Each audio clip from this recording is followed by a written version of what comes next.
দিদা আজকে রবিবার সকালে কি রান্না হচ্ছে? ইলিশ মাছের মাথা দিয়ে কচুর শাক। কচুর শাকটা কালকে কেটে রেখেছিলাম, আজকে ভাপ দিয়ে তারপরে মাথাটা ভাজবো, তারপরে শাকটা ভাজবো।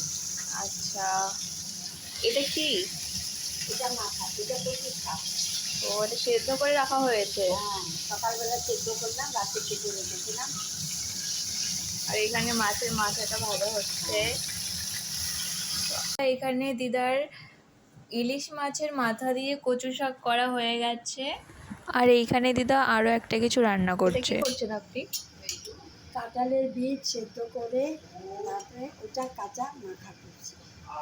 পেঁয়াজ ভেজে নিলাম, ধনে পাতা কুচিয়ে নিলাম, লঙ্কা কুচিয়ে নিলাম, তারপরে ওই তেল দিয়ে সব মেখে নেবো একসাথে।